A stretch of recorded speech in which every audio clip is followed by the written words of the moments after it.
जय श्री कृष्णा, राधे राधे। आप सभी भक्तों का हार्दिक स्वागत है आपके अपने यूट्यूब चैनल श्री कृष्ण देवानी में।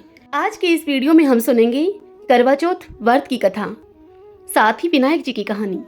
करवा चौथ का यह व्रत कार्तिक माह के कृष्ण पक्ष की चतुर्थी तिथि को करते हैं। इस व्रत को सुहागिन महिलाएं अपने पति की लंबी आयु और अखंड सौभाग्य के लिए करती हैं। इस बार 2025 में करवा चौथ की पूजा का शुभ समय शाम के 5:57 से प्रारंभ होकर शाम के 7:11 तक बना रहेगा।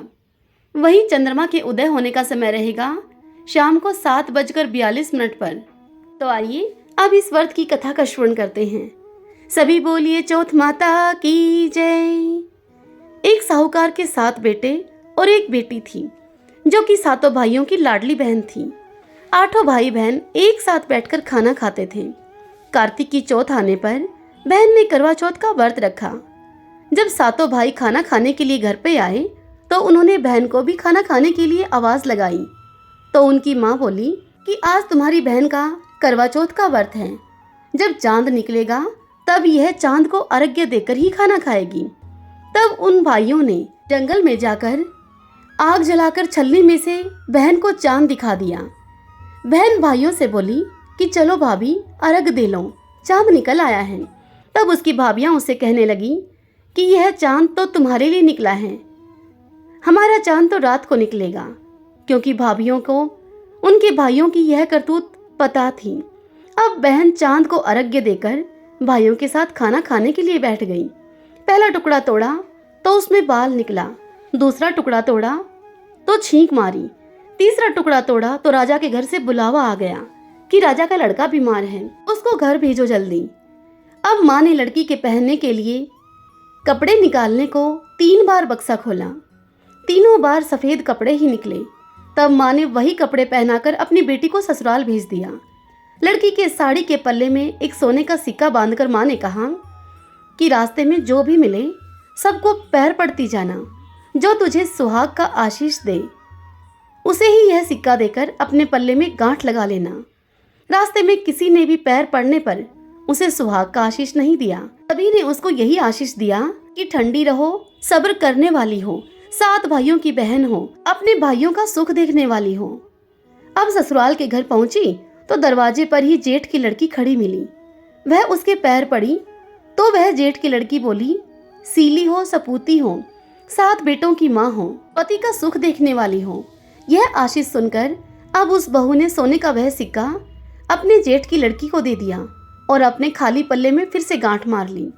अंदर गई तो सासू जी बोली, ऊपर कोठरी है, वहां जाकर बैठ जा। जब वह ऊपर गई तो उसने क्या देखा कि उसका पति मर चुका है।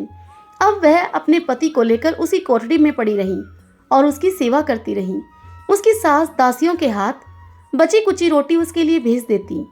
इस प्रकार से उसे अपने पति की सेवा करते करते अब 1 साल हो गया। करवा चौथ का व्रत आया। सारी पड़ोसनों ने नहा धोकर करवा चौथ का व्रत रखा। सबने सिर धोकर हाथों में मेहंदी लगाई, चूड़ियां पहनी। वह सब देखती रही।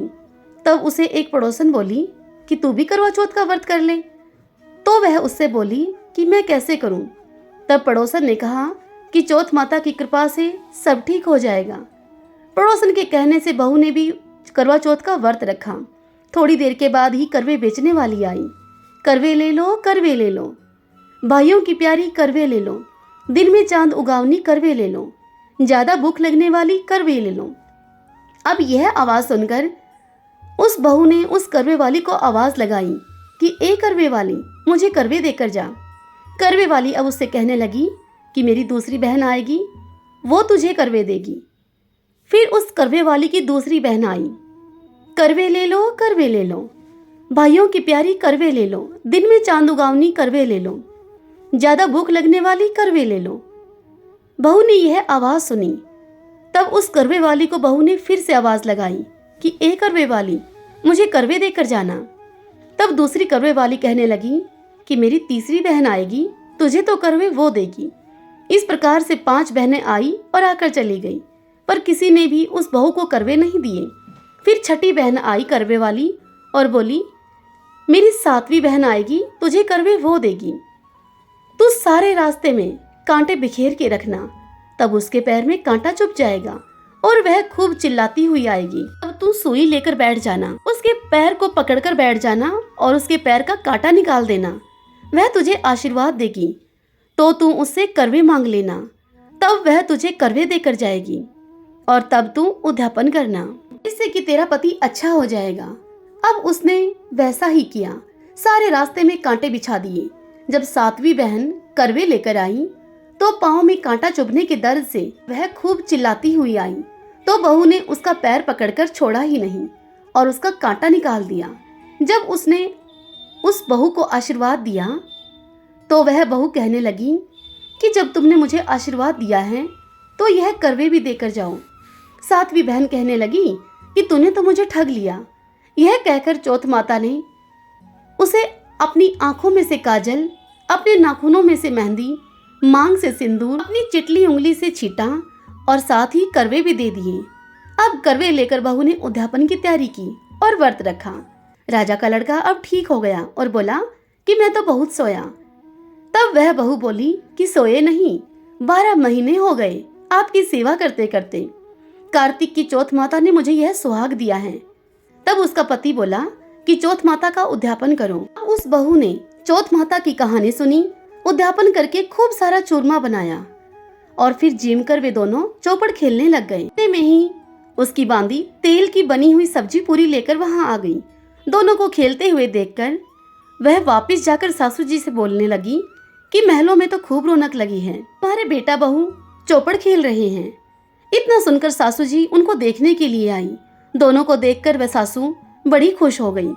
बहू ने सास के पैर दबाए तो सास बोली कि बहू सच सच बता तूने क्या किया है।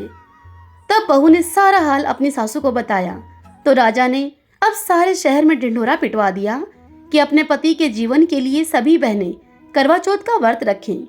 पहली करवा चौथ को अपने पीहर में जाकर व्रत करें। हे चौथ माता, जैसे आपने राजा के लड़के को जीवन दान दिया वैसा सबको देना, मेरे पति को भी देना। इस कहानी को कहते सुनते हुंकारा भरते सब परिवार की स्त्रियों को भी सुहाग देना।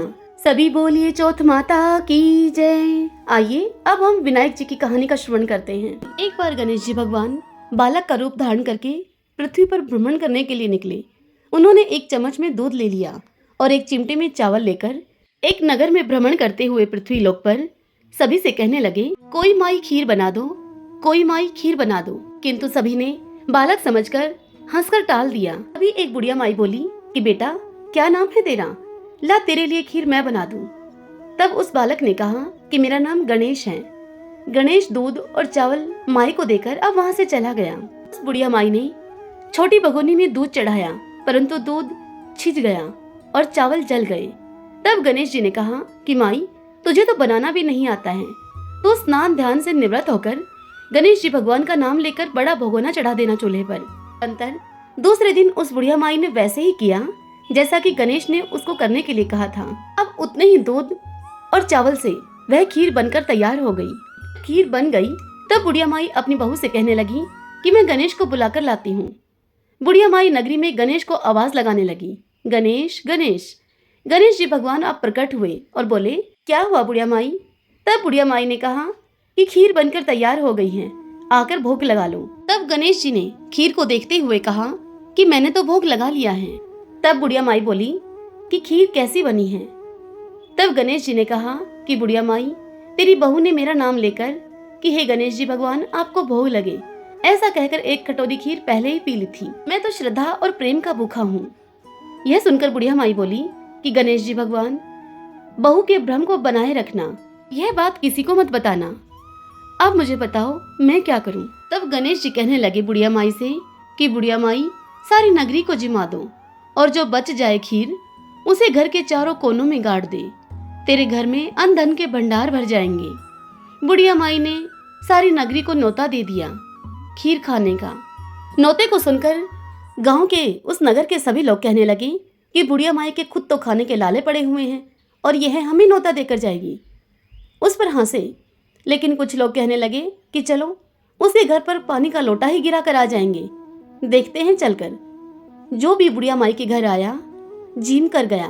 किसी ने भी ऐसी स्वादिष्ट खीर पहले कभी नहीं खाई थी। बुढ़िया माई के घर में यह बरकत देखकर नगर के लोग अब उससे पूछने लगे कि यह सब किसकी कृपा से मिला। तब बुढ़िया माई ने निष्कपट भाव से सारी बात नगर वालों को बता दी। अब सारा गांव बुढ़िया माई की बात को सुनकर उसके भोलेपन और श्रद्धा भाव की प्रशंसा कर रहे थे। बुढ़िया माई के घर में अब अन्न धन के भंडार भर गए थे। झोपड़ी की जगह महल बन गया था। एक गणेश जी भगवान जैसा आपने बुढ़िया माई को दिया, उसके दिन फेरे वैसा सबको देना, सब पर अपनी कृपा बनाए रखना। इस कहानी को कहते सुनते हुंकारा भरते सभी पर अपनी कृपा करना। गणेश जी भगवान तो ऐसे ही हैं, जिसकी जैसी कामना होती है उसे पूर्ण कर देते हैं। सभी बोलिए गजानंद गणेश की जय। आइए अब हम लपसी तपसी की कहानी का श्रवण करें, क्योंकि किसी भी कहानी कथा का पूर्ण फल पाने के लिए लपसी तपसी की कहानी सुनना अनिवार्य है। एक लपसी था, एक तपसी था। तपसी तो भगवान की तपस्या करता था और लपसी सवा सिर की लापसी बनाकर भगवान को भोग लगाकर जिम लेता था। एक दिन वे दोनों लड़ने लगे। लपसी बोला मैं बड़ा, तपसी बोला मैं बड़ा। इतने में ही नारद जी वहां पर आए और उन दोनों से कहने लगे कि तुम क्यों लड़ रहे हो। तो लपसी ने कहा कि मैं बड़ा हूँ। तपसी ने कहा मैं बड़ा हूँ। तपसी बोला कि मैं सारे दिन भगवान की पूजा करता हूँ, उनकी तपस्या करता हूँ, इसलिए मैं बड़ा हूँ। यह सुनकर नारद जी ने कहा तुम लड़ो मत, तुम्हारा फैसला मैं कल कर दूंगा। अब दूसरे दिन लपसी तपसी नहा धोकर आए। तब नारद जी ने 1.25 करोड़ की अंगूठी उनके आगे फेंक दी। लपसी का ध्यान उस अंगूठी पर नहीं गया।